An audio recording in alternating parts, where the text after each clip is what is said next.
So hello guys, सत श्री अकाल, राम राम और सलाम। कैसे हैं आप सभी लोग? होप सो सब बहुत अच्छे होंगे। क्या हो अगर आपका पति आपको इग्नोर करे?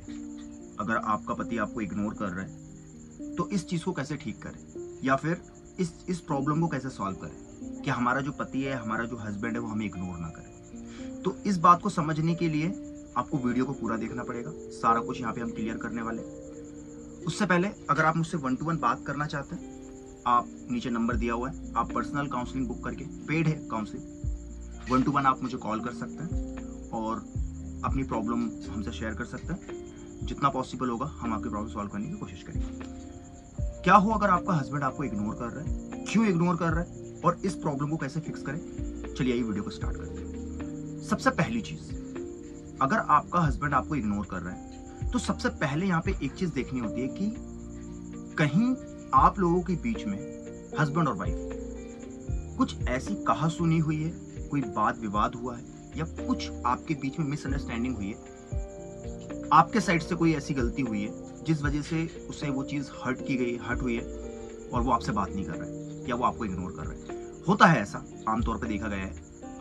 मैरिड लाइफ में ये चीज बहुत ज्यादा होती है कि अगर किसी बात को लेके अगर बुरा लग गया है आपके हस्बैंड को, या किसी बात को लेके वो हर्ट हो गया है, क्योंकि जब गुस्से में आर्ग्यूमेंट जब होते हैं और जब गुस्से में वाद विवाद होता है तो हम कुछ ऐसी चीजें बोल जाते हैं जिससे कि सामने वाले इंसान को हर्ट हो जाता है, लग जाती है, वो बात चुभ जाती है। हमें तो लगता है कि वो नॉर्मल है, लेकिन आप गुस्से में होते हो तो उस चीज को समझ नहीं पाते हो, लेकिन बाद में रियलाइज होता है कि नहीं, हमने तो बहुत बड़ी गलती कर दी।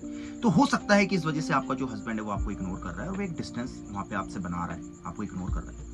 अगर ये बात नहीं है, अगर ये बात है, तो आप अपने हस्बैंड से डिस्कस करिए कि भाई क्या गलती हुई है। और आपको तो डेफिनेटली पता ही होगा कि हाल ही में कुछ तो ऐसा हुआ है, आपके बीच में कुछ आर्गुमेंट हुए होंगे, या कुछ ना कुछ तो विवाद हुआ होगा, कुछ ना कुछ मिसअंडरस्टैंडिंग हुई होगी, कुछ ना कुछ लड़ाई आपकी हुई होगी। तो अगर हुई है तो फिर बैठ के बात करो। नहीं है ऐसा कुछ तो अब आते हैं पॉइंट पे। हमारी जो इंडियन, जो बहुत पारिवारिक जो लड़कियां होती हैं और बहुत ज्यादा समर्पित जो होती हैं अपने हस्बैंड को लेके कि पति ही परमेश्वर है, और बहुत ज्यादा इन्वॉल्व हो जाते हैं उस चीज में। देखिए, आप किसी भी रिश्ते को चाहते हैं ना कि वो बहुत अच्छे तरीके से फले फूले, या फिर वो बहुत अच्छे से चले और बहुत लंबे टाइम तक एक आपके बीच में प्यार बना रहे, वो अट्रैक्शन बना रहे, तो आपको अपने रिलेशन में थोड़ा सा स्पेस रखना जरूरी होता है, एक पर्सनल स्पेस।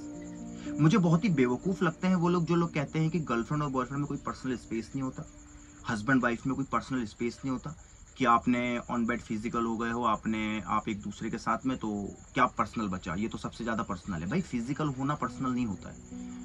हर एक इंसान की अपनी लाइफ की कुछ पर्सनल बाउंड्रीज होती है, और जो कि होती है और होना ही चाहिए। जब आप एक दूसरे की पर्सनल लाइफ में इंटरफेयर करने लग जाते हैं, या फिर एक दूसरे की पर्सनल लाइफ में उनकी बाउंड्रीज पे आप जंप करके वहां पे इंटरफेयर करने लग जाते हैं, तो वहां से आपके रिश्ते खराब होना स्टार्ट हो जाते हैं।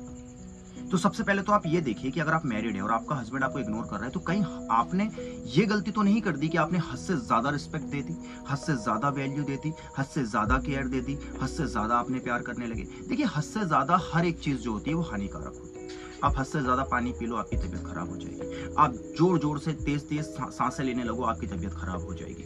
आप हद से ज्यादा जो भी चीज है, हद से ज्यादा खाना खा लोगे, तबीयत खराब हो जाएगी। तो हम जो हैं वो एक लिमिटेड चीजों के लिए बने हैं, हम एक लिमिट में चीजें करने के लिए बने। जब आप हद से ज्यादा कर दोगे तो सामने वाला बंदा आपसे बोर हो जाएगा। अब वो आपका बॉयफ्रेंड हो या आपका हस्बैंड हो, तो आपका हस्बैंड अगर आपको इग्नोर कर रहा है तो थोड़ा रुको और सोचो कि कहीं आपने बहुत ज्यादा टेंशन तो यहाँ पे नहीं दे दी है। सामने वाले इंसान को अगर आप बहुत ज्यादा टेंशन देने लग जाएंगे तो फिर आप जब उसको टेंशन देंगे वो उससे यूज्ड टू हो जाएगा, बहुत जल्दी बोर हो जाए। आप हद से ज्यादा टेंशन देंगे, उसके बाद आप टेंशन देंगे, उसको जीरो लगने लगेगी वो चीज कि यार क्या ये टेंशन देगी, क्योंकि उसके लिए वो यूज्ड टू हो गई। इसलिए धीरे धीरे थोड़ा थोड़ा बैलेंस करो। इसी को बोलते हैं पर्सनल बाउंड्रीज, इसी को बोलते हैं डिसिप्लिन। रिस्पेक्ट, वैल्यू, केयर और प्यार, ये चीजें लिमिट में हो तो बहुत अच्छी लगती है। आपने अपने हस्बैंड को बहुत ज्यादा दे दिया, बहुत ज्यादा टेंशन दे दिया, क्योंकि उसको उस चीज से वो यूज्ड टू हो चुका है, इसीलिए वो आपको अब इग्नोर कर रहा है। तो करना क्या है? अगर आप मैरिड है, आपका हस्बैंड आपको इग्नोर कर रहा है, तो आपको यहाँ पे सबसे पहले तो रुकने की जरूरत है। थोड़ा सा रुक जाओ, क्योंकि वहां पे आप अगर विवाद करोगे, बात करोगे, बात तक तो ठीक है, लेकिन आप वहां पे विवाद करते हो या किसी तरीके से कोई आर्ग्यूमेंट करते हो, या आप उसको बोलते हो, समझाने की कोशिश करते हो, तो वहां पे देखिए, हर एक चीज बोल के आप नहीं कर सकते।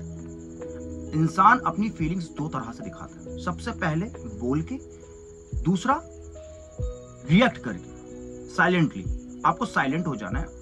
इंसान आपको दो तरीके से समझ पाता है, एक तो आप बोल रहे हो तब, और एक तो तब जब आप कुछ नहीं बोल रहे हो, आपके फेस पे, आपके चेहरे पे वो भाव दिख रहे हैं। आपने देखा होगा ना नॉर्मली कि लाइक अगर कोई इंसान परेशान है, आपका दोस्त है, मित्र है, आप जिससे रेगुलर मिलते हैं, अगर वो परेशान है तो आप देख के उससे बोल दोगे क्या हुआ यार, तू परेशान है, क्या हुआ, कुछ प्रॉब्लम है क्या? तो बस वही चीज है। तो आपको इस कंडीशन में अपने हस्बैंड से बात नहीं करनी। अगर आपको लगता है कि कोई विवाद नहीं हुआ है, उस वजह से वो इग्नोर कर रहा है, ऐसा कुछ नहीं है, तो आपको वहां पे साइलेंट हो जाना है। आपको कुछ नहीं करना है, आपको एक अपना पर्सनल स्पेस मेंटेन करना है। वो कहीं नहीं जाने वाला, लेकिन वो आपसे यूज्ड टू हो चुका है, इसीलिए वो आपको इग्नोर कर रहा है। आपके प्रति उसको कोई आकर्षण या कोई अट्रैक्शन नहीं दिख रहा है। जब आप उससे थोड़ा दूर हो जाएंगे, थोड़ा सा डिस्टेंस, मैं ये नहीं कह रहा हूं कि आप उससे अलग हो जाइए, आप वहीं रहिए, लेकिन एक प्यार जो आप बहुत ज्यादा ओवर कर रहे थे उससे थोड़ा कम कर लीजिए। आप रिस्पेक्ट वैल्यू तो चलो यार, ये तो बेसिक सी चीज है, बट प्यार और अटेंशन उसको थोड़ा सा आप लिमिट में करिए। आप देखेंगे आपके रिश्ते बहुत अच्छे से चलने लगेंगे। लेकिन वहां पे कोई विवाद नहीं करना है और वहां पे कोई आर्ग्यूमेंट नहीं करना है। आप देखेंगे चीजें बहुत आसानी से सॉल्व हो जाएंगी। आप जबरदस्ती, अगर मैं नॉर्मल लैंग्वेज में बोलूं तो घुसो मत, एक पर्सनल स्पेस अपना मेंटेन रखो। आप अगर सामने वाले इंसान के पास पूरी तरीके से समर्पित हो जाते हो, अपनी बुक को आप पूरी तरीके से खोल के रख देते हो और कहते हो लो पढ़ लो। अब मैं आपको एक बुक देता हूं और मैं कहता हूं आप इसको पढ़ लो, तो आपने वो पूरी बुक पढ़ ली।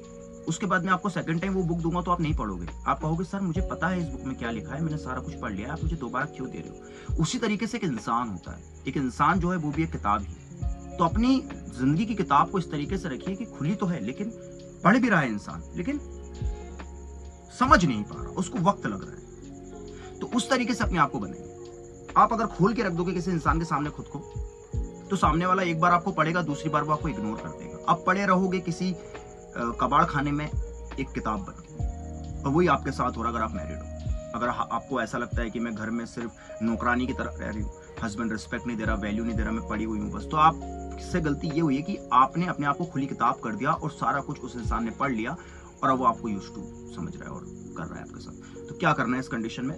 बस यही करना है कि थोड़ा सा अपना पर्सनल स्पेस मेंटेन करिए, थोड़ा सा अटेंशन थोड़ा सा कम दीजिए, थोड़ा सा आप थोड़ा पर्सनल स्पेस मेंटेन करिए, थोड़ा शांत रहिए। देखेंगे कि आपके हस्बैंड, आप ये 10 से 15 दिन करके देखिए, आपके हस्बैंड आपकी तरफ दोबारा से लौट आएंगे। और ये बहुत ही, ये एक साइकोलॉजी है, जल्दबाजी नहीं करनी है, बहुत ज्यादा उतावले नहीं होना है, थोड़ा सा रुक के इस चीज को सॉल्व करना है। डेफिनेटली आप देखेंगे आपकी लाइफ में काफी कुछ चेंजेस आ जाएंगे। फिर भी अगर आपको समझ में नहीं आ रहा है, आप पर्सनल कॉल, जो नंबर मैंने दिया हुआ है, आप पर्सनल सेशन बुक करके, जो कि पेड है, आप मुझसे 1 to 1 बात कर सकते हैं बेहतर तरीके से चीजों को समझने के लिए। Thank you for watching. प्यार और सपोर्ट बनाए रखिए, और डेली कनेक्ट रहने के लिए आप हमारे इंस्टाग्राम को फॉलो कर लीजिए। Thank you for watching. Thank you.